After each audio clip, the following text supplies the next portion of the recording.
सभी साथियों को बहुत बहुत हार्दिक बधाई।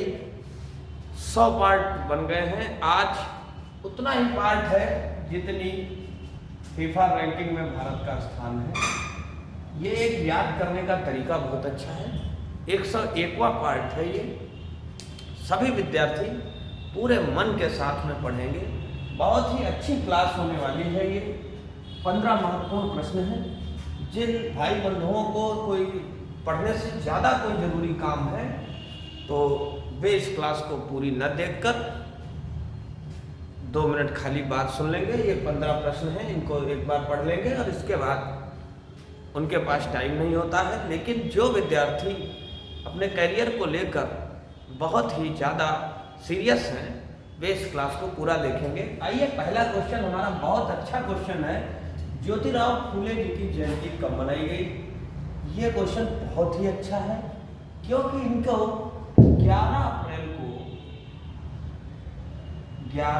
अप्रैल को 196वीं जयंती मनाई गई।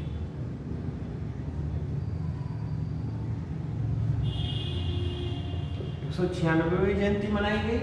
और दोस्तों, अगर इनका जन्म देखा जाए तो इनका जन्म 11 अप्रैल को, इनका जन्म जो है वो 11 अप्रैल और 196 अगर माइनस कर देंगे तो 1827 को नागपुर महाराष्ट्र में हुआ था। ये इतनी बात याद रखें। अगर मैं बताऊं कि ये कौन थे तो वे एक समाज सुधारक, काफी सारे इनके नाम हैं। समाज सुधारक, जातिवादी विरोधी कार्यकर्ता, विचारक और लेखक थे। इन्होंने दबे कुचले हुए लोगों की आवाज उठाई, उनके लिए इन्होंने संघर्ष किया और बहुत ही ज़्यादा संघर्ष इनका उन लोगों के लिए रहा। बहुत ज़्यादा इन्होंने छोटी जातियों के लिए आवाज़ें उठाई। जाति विरोधी कार्यकर्ता थे। उनकी पत्नी जो है वो भी, उनका भी बहुत बड़ा योगदान है। उनकी पत्नी का नाम था, ज्योतिराव फूले की पत्नी का नाम था सावित्रीबाई फूले। सावित्रीबाई फूले। इन्होंने 1848 में लड़कियों के लिए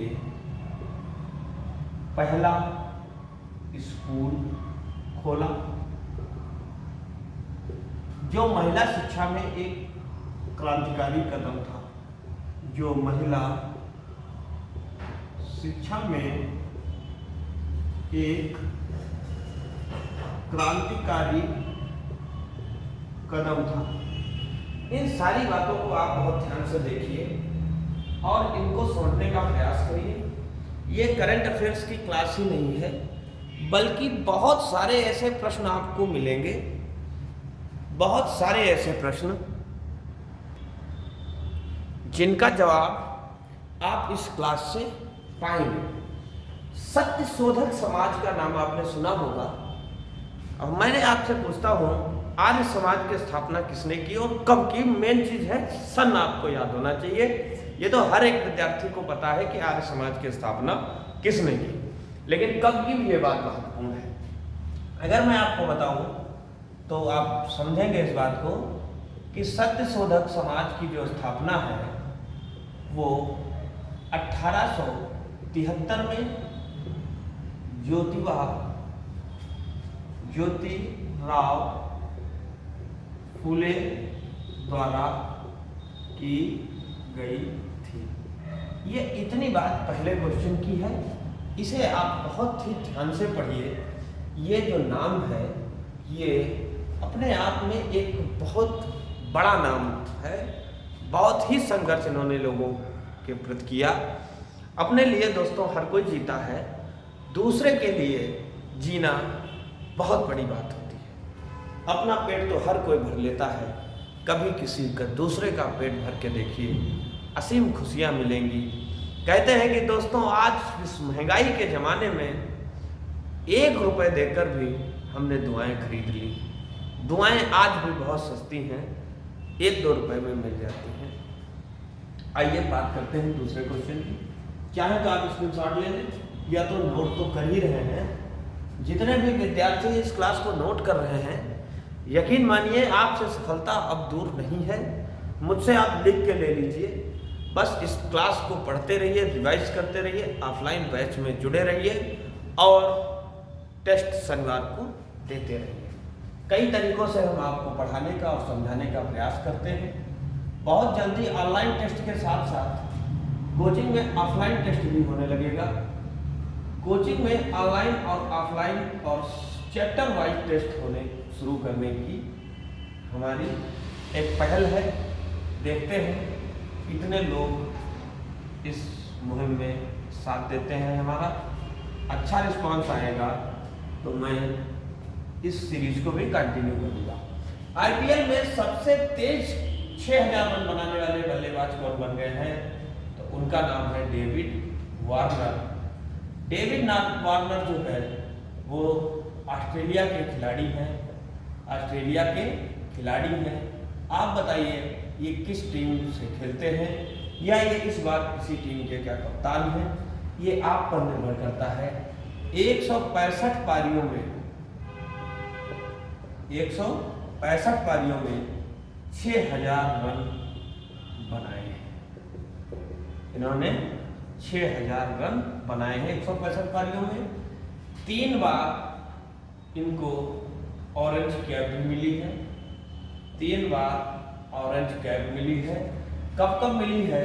2015, 2017 और 2019। 3 साल ये ऑरेंज कैप के हकदार भी रहे हैं। ऑरेंज कैप ये दोस्तों किस लिए दी जाती है आप सब लोग जानते होंगे। आईपीएल के बारे में कभी कभी प्रश्न करंट अफेयर्स के माध्यम से पूछ लिए जाते हैं। अब देखिए 2 प्रश्न हो गए हैं। आप बहुत अच्छे से पढ़ रहे हैं, आप इसी मन के साथ में पढ़ते रहिए। भले ही आपका मन ये करे कि हम थोड़ी देर घूम फिर लें उसके बाद पढ़ेंगे, ऐसा नहीं करना है। अगर एक बार क्लास आ गई है तो ये नियम बनाना है कि सबसे पहले हमें क्लास देखनी है। इसी टाइम पर आपको रोज क्लास मिलेगी। कुछ नए सब्सक्राइबर भी हमारे साथ जुड़े हुए हैं, उनको भी बताना है। टाइम पूछ रहे थे, जिस टाइम पर ये क्लास आपको मिल रही है इसी के 5 मिनट इधर उधर आपको रोज क्लास मिला करेगी। तो आप इंतजार करेंगे और हम आपके इंतजार को समाप्त करेंगे। जलालाबाला वैद्य का निधन हो गया। वे कौन थी? तो ये जलाबाला जो है ये रंगमंच अभिनेत्री थी। रंगमंच अभिनेत्री थी। इनका निधन हो गया। इन्होंने 3 पुरस्कार प्राप्त किए हैं, जैसे संगीत, नाटक अकादमी का टैगोर पुरस्कार प्राप्त किया। इसके बाद इन्हें दिल्ली नाट्य संघ पुरस्कार से भी सम्मानित किया गया। इसके बाद इनको आंध्र प्रदेश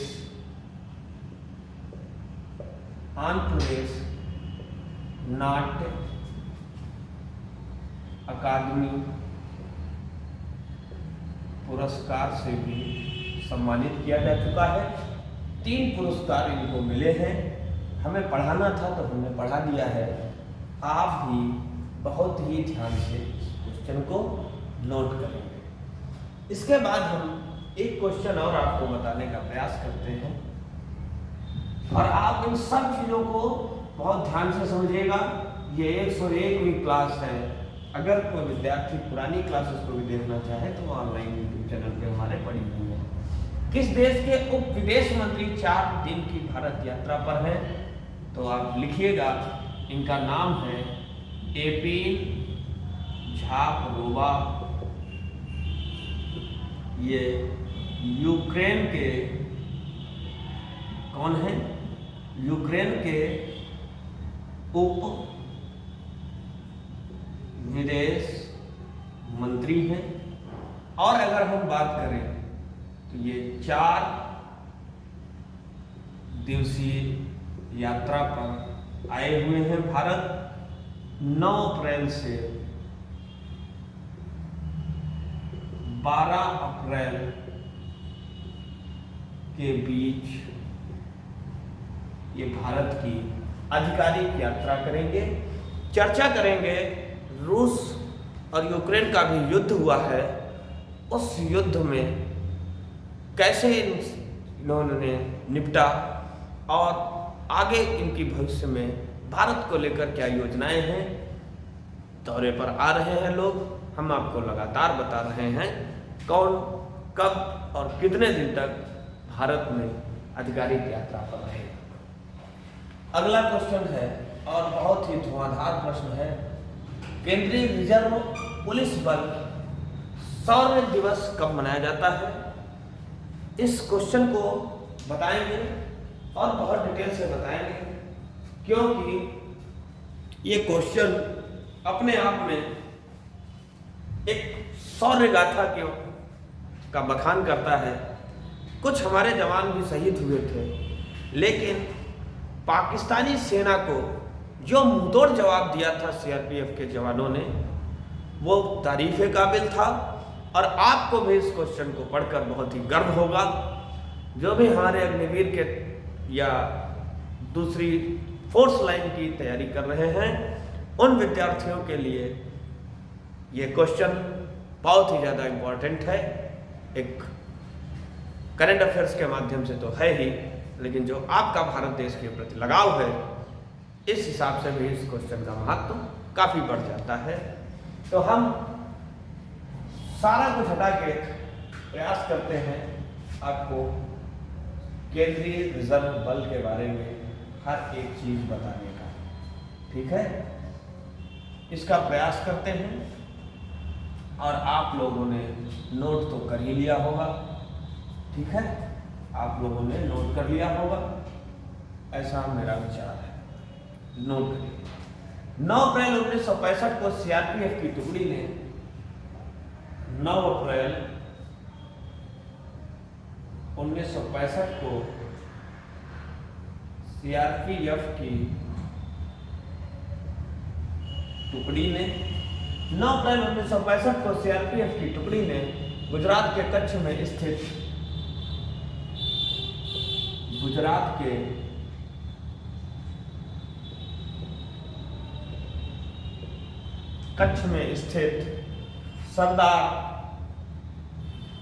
सरदार पोस्ट में पाकिस्तानी सेना को हराया था। सरदार पोस्ट में पाकिस्तानी सेना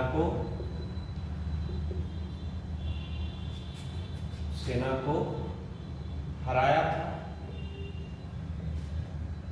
पाकिस्तान के 34 जवानों को मार गिराया था। पाकिस्तान के 34 जवानों को मार गिराया था और 4 जवानों को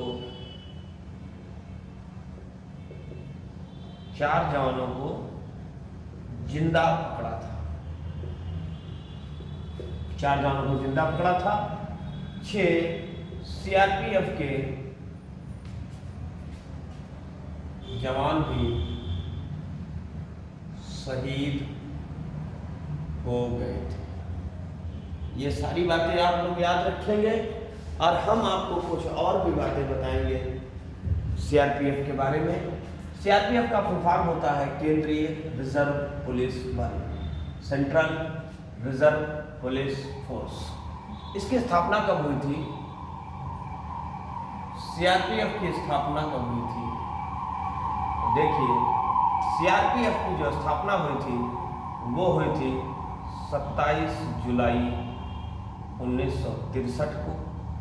यह भारत का सबसे बड़ा केंद्रीय सशस्त्र पुलिस बल है। यह भारत का सबसे बड़ा केंद्रीय सशस्त्र पुलिस बल है। और आप जानते हैं इसके जो महानिदेशक हैं उनका नाम आप बहुत अच्छे से जानते हैं। उनका नाम है सुजाय लाल थाऊ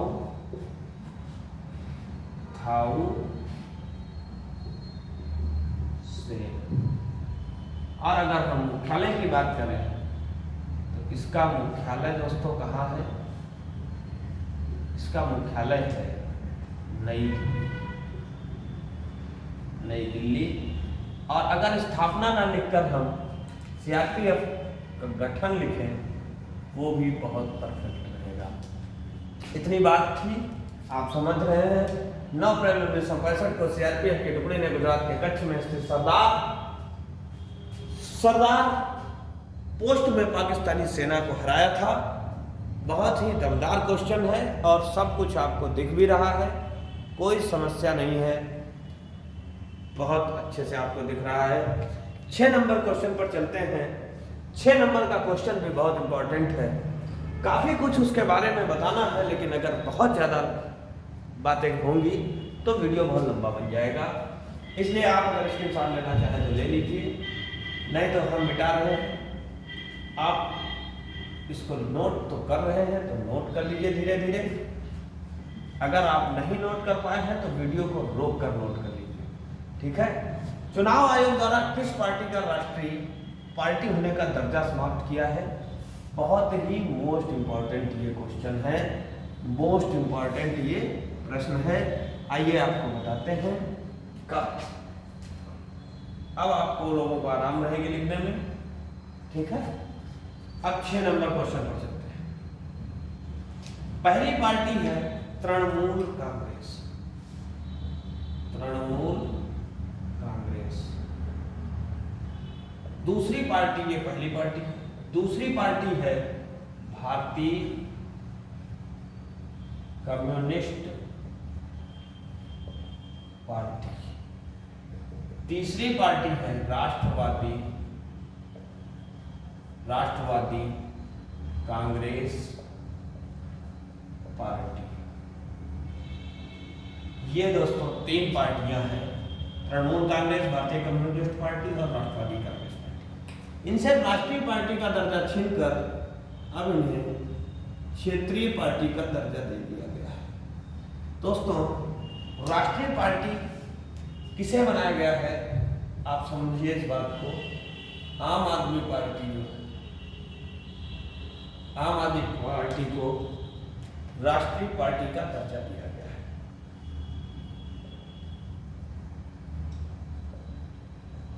इससे छीना गया है और इसको दिया गया है, ठीक है। होता क्या है, राष्ट्रीय पार्टी को, जो राष्ट्रीय पार्टी होती है उसको पूरे देश भर में एक चुनाव चिन्ह दिया जाता है। एक चुनाव चिन्ह दिया जाता है। दूसरी बात है 40 स्टार प्रचारक रखने की अनुमति दी जाती है। अनुमति दी जाती है।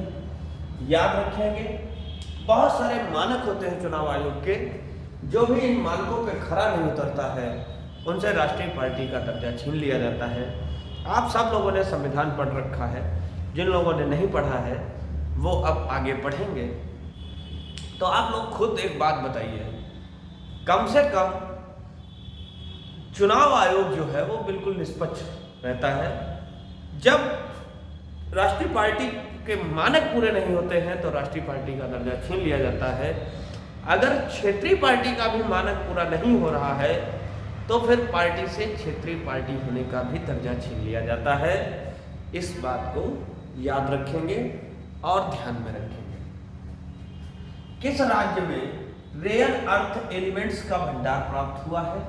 ये रेयर अर्थ एलिमेंट्स क्यों कहे जाते हैं? क्योंकि पता ही होगा आपको रेयर का अर्थ क्या होता है। अर्थ मीन्स पृथ्वी, पृथ्वी के जो भूतत्व हैं उन्हें रेयर अर्थ एलिमेंट्स कहते हैं। अब ये किस राज्य में मिले हैं? इनका काम होता है जितनी भी इलेक्ट्रॉनिक डिवाइसेस हैं उनमें इनका बहुत बड़ा योगदान होता है रेयर अर्थ एलिमेंट्स का। अभी हमने ऑफलाइन बैच में अभी शाम को पूछा था कि लिथियम के भंडार कहाँ मिले हैं। बताया लोगों ने, जो लोग पढ़ते हैं वो जरूर बताते हैं। आइए आपको भी हम कुछ बताना चाहते हैं। 7 नंबर क्वेश्चन का आंसर देखेंगे और कोशिश करेंगे कि बहुत अच्छे से आपको समझाया जाए। पहली बात तो लिथियम के भंडार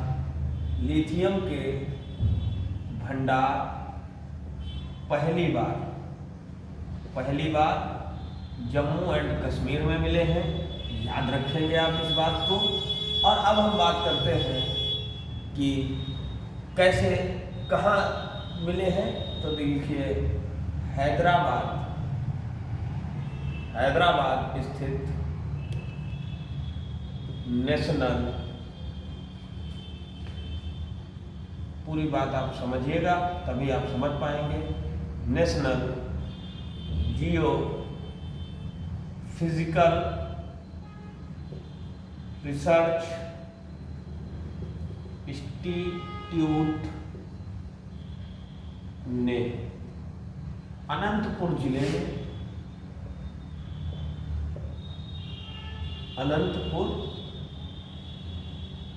में 15 दुर्लभ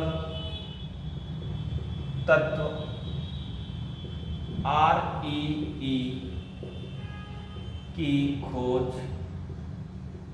की है। और दोस्तों ये जो अनंतपुर जिला है ये आंध्र प्रदेश में पड़ता है। आंध्र प्रदेश। अगर इस पर जाएं क्वेश्चन पर का भंडार कहाँ प्राप्त हुआ है तो आंध्र प्रदेश में। अब आप समझिए इस बात को। अब आंध्र प्रदेश में अगर आंधी आती तो अर्थ एलिमेंट्स उड़ जाते हैं। एक ट्रिक है, एक याद करने का एक तरीका है। रेयर अर्थ एलिमेंट्स हैं, अगर आंधी आती तो उड़ जाते, आंधी नहीं आई वो उड़े नहीं। और इनका इलेक्ट्रॉनिक्स उपकरण बनाने में बहुत ज़्यादा प्रयोग होता है। जैसे लिथियम के भंडार मिले वैसे ही इसकी भी खोज है। आप बताएंगे कि किस राज्य में 3 सोने के भंडार मिले थे?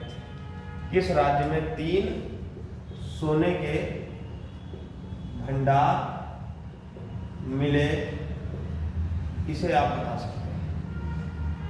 आगे की बात करते हैं, यह आपको समझ में आ गई बात।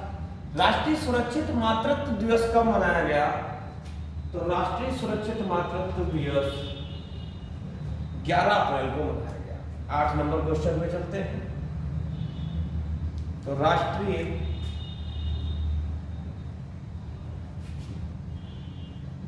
मातृत्व दिवस कब मनाया गया? 11 अप्रैल को मनाया गया। मातृत्व दिवस का मतलब होता है कि जो महिलाएं अभी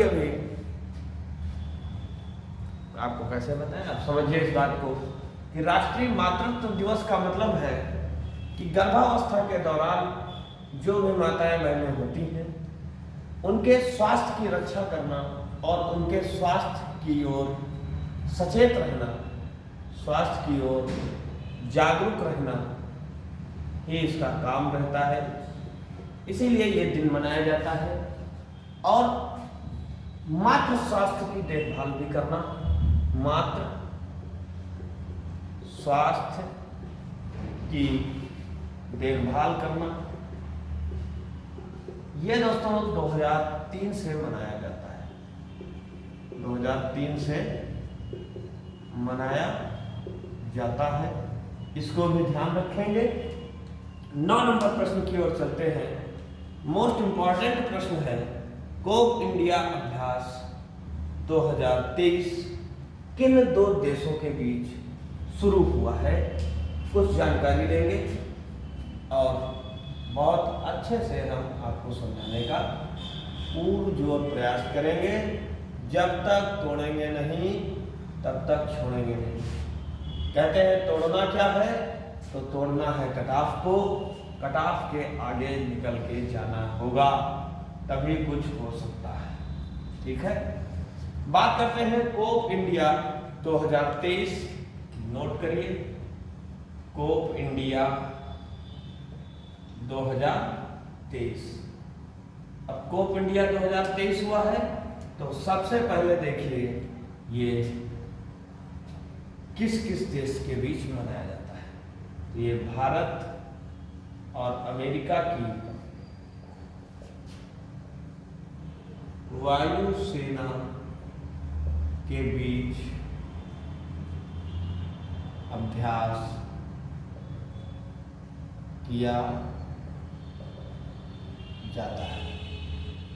कोप इंडिया 2023 अभ्यास पहली बार कोप इंडिया अभ्यास 2004 में 2004 में ग्वालियर में हुआ था। इतनी बात आप इसके बारे में याद रखें। 10 नंबर प्रश्न है, भारतीय संविधान के डोगरी संस्करण के पहले एडिशन को किसने लॉन्च किया है? तो आइए आपको बताते हैं 10 नंबर क्वेश्चन का आंसर। ये तो आपको पता ही चल गया। राष्ट्रीय मातृत्व दिवस कब मनाया जाता है? कब मनाया जाता है? 11 अप्रैल को मनाया जाता है। 10 नंबर अगर हम प्रश्न की ओर चले तो देखिए, कानून मंत्री किरण रिजिजू ने जम्मू कश्मीर के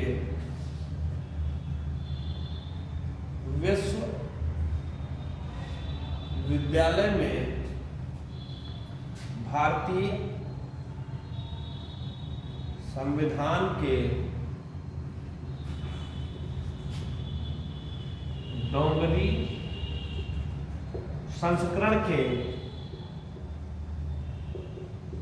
पहले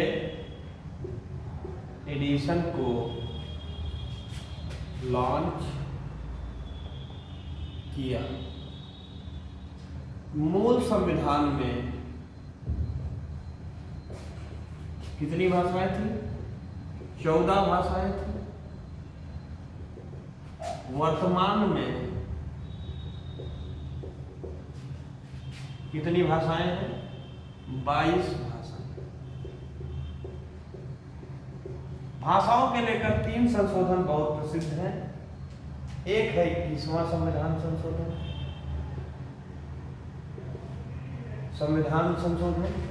एक है 71वां संविधान संशोधन और एक है 92वां संविधान संशोधन। ये कहानी है।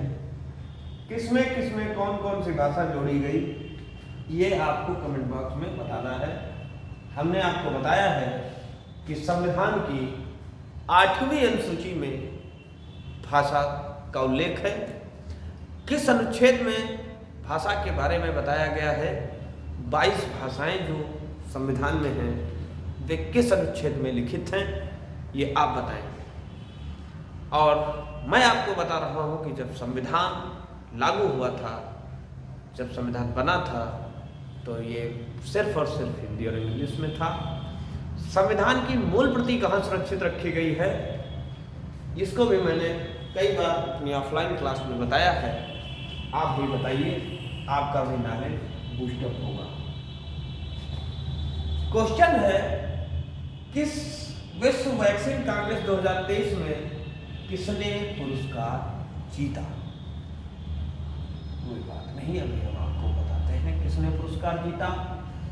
ये विश्व वैक्सीन कांग्रेस 2023। 11 नंबर क्वेश्चन देखेंगे। 3 से 6 अप्रैल तक, 3 से 6 अप्रैल तक अमेरिका के वाशिंगटन में, अमेरिका के वाशिंगटन में, अमेरिका के वाशिंगटन में विश्व वैक्सीन कांग्रेस 2023 का आयोजन हुआ। ठीक है, इस आयोजन में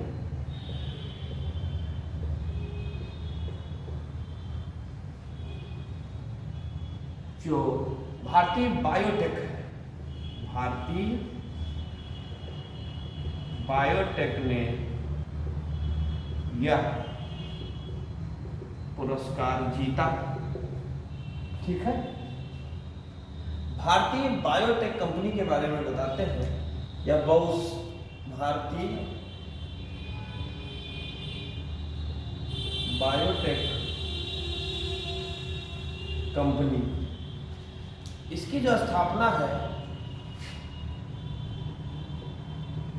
वो 1996 में की गई थी और इसका जो मुख्यालय है वो हैदराबाद में है। ये भारतीय बायोटेक कंपनी के बारे में बात की गई। ये बहुउद्देशीय औषधि कंपनी है जिसने कोरोना की कोई वैक्सीन बनाई थी जिससे बहुत ज़्यादा लाभ हुआ, इसीलिए इनको यह पुरस्कार दिया गया है। तो आप सभी लोग बहुत ध्यान से पढ़िए और चीज़ों को रिवाइज जरूर करिए। सिर्फ लिखना और पढ़ना ही जरूरी नहीं है इस क्लास को, इस क्लास का रिवीजन भी बहुत ज़रूरी है। आप इस क्लास को कम से कम 2 से 3 बार रिवाइज जरूर करेंगे, अन्यथा भूल जाएंगे। अगर लिख रहे हो तो थोड़ा सा हट जाते हैं ताकि आपको लिखने में कोई भी दिक्कत ना हो। अब हम बात करते हैं 12 नंबर प्रश्न की। किस राज्य की विधानसभा ने अनाथों के कल्याण के लिए विधेयक पारित किया है? वो क्यों किया गया विधेयक पारित? जो भी अनाथ बच्चे हैं उनके स्वास्थ्य की रक्षा, उनका जो है देखभाल, सब कुछ किया जाएगा।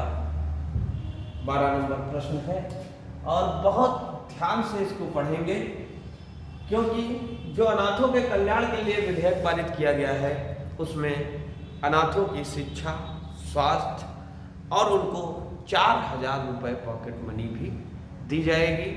तो बहुत ही अच्छा कदम है अनाथों के लिए। किसी ने तो सोचा अभी हो सकता है पूरे देश में कोई न कोई स्कीम जरूर लागू की जाए। देखते हैं 12 नंबर क्वेश्चन का आंसर है हिमाचल प्रदेश। कुछ हिमाचल प्रदेश के बारे में और भी जानकारी देंगे। बहुत सारे विद्यार्थी नए हैं या बहुत से लोग रिवीजन नहीं करते इस क्लास का, तो मैं सोच रहा हूँ कि उनके भी रिवीजन का जिम्मा उठा ही लेता हूँ। आइए कुछ रिवीजन करवा देते हैं, फटाफट करते हैं। हिमाचल प्रदेश की कांगड़ा चाय को जीआई टैग दिया गया। आप सब लोग जानते हैं, सब लोगों ने पढ़ा है। भारत में अब कुल कितने जीआई टैग हो गए हैं, कितने चीजों को जीआई टैग दिया गया है? सबसे पहले जीआई टैग किसको दिया गया था? ये 3 प्रश्न हैं, फटाफट नोट करके लिख देंगे, कमेंट कर देंगे ताकि आपके यहाँ बना रहे। मुलेठी की खेती करने वाला, मुलेठी की खेती करने वाला हिमाचल प्रदेश पहला राज्य है। ये बात कंप्लीट हो गई। सुखाश्रय सहायता कोष जो है वो हिमाचल के मुख्यमंत्री श्री सुखविंदर सिंह सुक्खू द्वारा ये योजना चलाई गई। और हम बात करें तो दुनिया का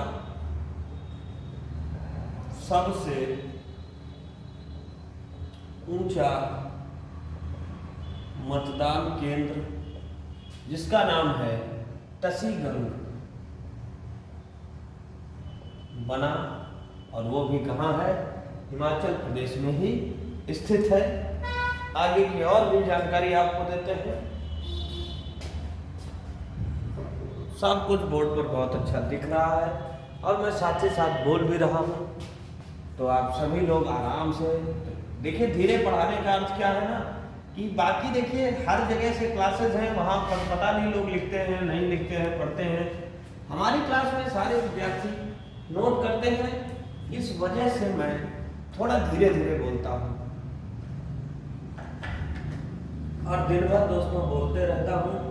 इतना बोलता हूँ कि आप यकीन नहीं मानेंगे, गला दर्द करने लगता है। फिर घर जाता हूँ तो कुछ नहीं बोलता हूँ, तो घर वालों को बड़ी शिकायत रहती है कि कुछ क्यों नहीं बोलते। मैंने कहा अगर मैं परमानेंट बोलता ही रहूँगा तो फिर बड़ी मुसीबत हो जाएगी, डॉक्टर को गला दिखाना पड़ेगा। इस वजह से मैं बहुत ही आराम से, बहुत ही प्रेम से, आप अपने छोटे भाई से पढ़ रहे हैं तो आप अपने छोटे भाई बात मानिए, आराम से पढ़ते लिखते रहिए। सभी भाई बंधु हमारे जो है बहुत ही अच्छे हैं। पूरी लखीमपुर क्या पूरे भारत देश में ऐसे विद्यार्थी नहीं मिलेंगे। हम आप जैसे सीरियस विद्यार्थियों को पाकर बहुत ही धन्य हुए हैं। बस मेरी बात मानकर नियमतः इस क्लास को देखते रहना, जरूर जरूर कल्याण होगा। ये सी शुभकामनाएं हैं हमारे साथ। हिम्मत हारनी नहीं है हमको, किसी भी कितनी भी कठिन परीक्षा से और कैसी भी परीक्षा से हमें गुजरना पड़े, बस हमें हिम्मत नहीं हारनी है। इस बात को याद रखेंगे। सफलता एक दिन में नहीं मिलती, लेकिन दोस्तों एक दिन जरूर मिलती है। हम हिम्मत हारेंगे नहीं, बिल्कुल नहीं, ना ही डिमोटिवेट होंगे और ना ही हिम्मत हारेंगे।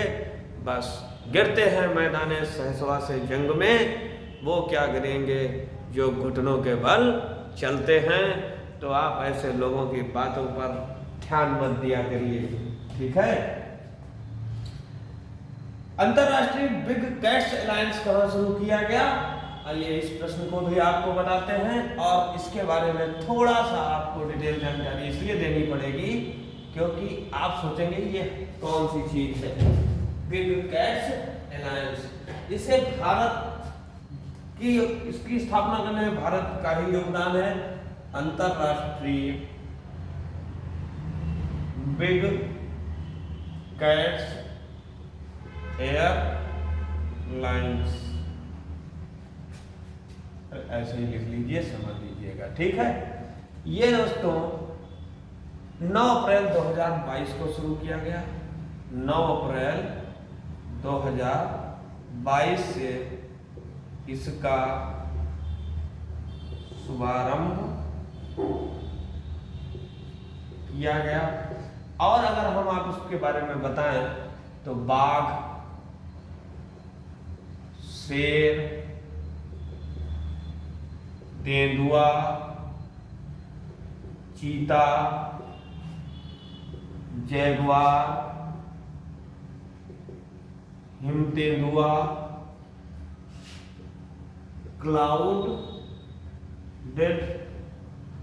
क्लाउडेड लेपर्ड, ये दोस्तों हैं 1 2 3 4 5 6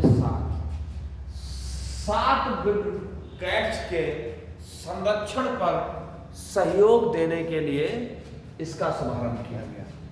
7 प्रकार के बिग कैट्स का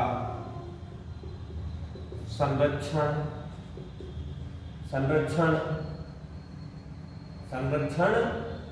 पर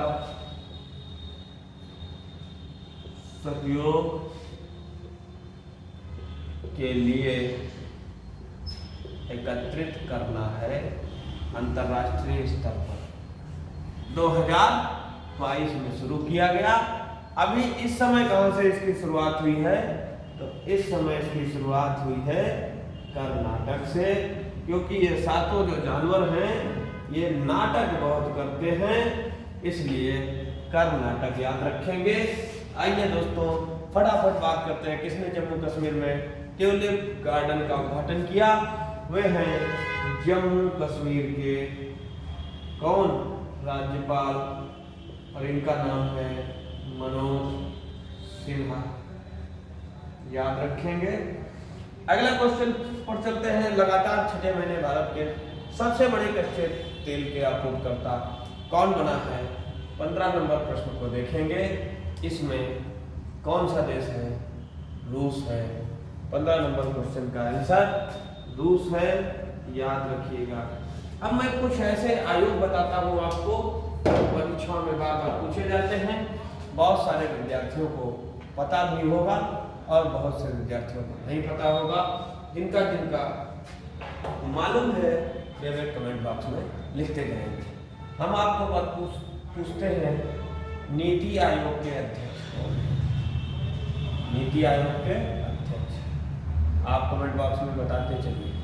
दूसरे नंबर पर नीति आयोग के ही उपाध्यक्ष कौन है? उनका नाम लिखिए। और नीति आयोग के सीईओ कौन है? उनका नाम आप लिखिए। ठीक है। संघ लोक सेवा आयोग के अध्यक्ष कौन है? उनका नाम लिखिए। 22वें विधि आयोग के अध्यक्ष कौन है? उनका भी नाम लिखिए। राष्ट्रीय महिला आयोग के अध्यक्ष कौन है? राष्ट्रीय महिला आयोग की अध्यक्ष कौन है? उनका भी नाम होना चाहिए। और एसएससी के अध्यक्ष कौन है? कर्मचारी चयन आयोग के अध्यक्ष कौन है? और 7वें वेतन आयोग के अध्यक्ष कौन है? और 7वें वेतन आयोग के अध्यक्ष का क्या नाम है?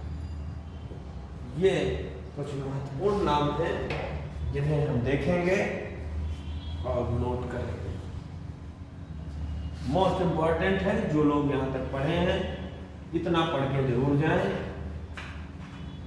ये कुछ ज्ञानवर्धक बातें हैं, कभी भी पेपर में आपसे पूछी जा सकती हैं। आइए फटाफट बात कर लेते हैं, नहीं तो बहुत टाइम हो जाएगा। ठीक है, चलिए। नीति आयोग के अध्यक्ष होते हैं प्रधानमंत्री नरेंद्र मोदी जी। प्रधानमंत्री नरेंद्र मोदी जी। ठीक है। और अगर हम बात करें उपाध्यक्ष कौन है, तो सुमन कुमार बेरी उपाध्यक्ष हैं। सीईओ कौन है? सीईओ है VR सुब्रमण्यम। ठीक है। संघ लोक सेवा आयोग के अध्यक्ष कौन है? डॉक्टर मनोज सोनी। और 22वें विधि आयोग के अध्यक्ष हैं ऋतुराज अवस्थी। अगर हम बात करें राष्ट्रीय महिला आयोग के अध्यक्ष हैं रेखा शर्मा, और ये 9वें क्रम की अध्यक्ष हैं। कर्मचारी चयन आयोग के अध्यक्ष हैं S किशोर। अगर हम बात करें 7वें वेतन आयोग के अध्यक्ष, तो ये है अशोक कुमार माथुर। इनको याद रखेंगे, मोस्ट इंपॉर्टेंट हैं। इसके बाद हम अपनी क्लास को यहीं पर समाप्त करते हैं। आप सभी लोगों का सहयोग लगातार बना रहे और आप बहुत ऊंची ऊंची बुलंदियों पर पहुंचे, ऐसी मेरी शुभकामना है। इसी जबरदस्त क्लास की समाप्ति पर एक लाइक जरूर दीजिएगा। जय हिंद, जय भारत। स्वस्थ रहें, मस्त रहें, अपनी तैयारी लगातार करते रहें। आपको मंजिल पाने से कोई भी रोक नहीं सकता।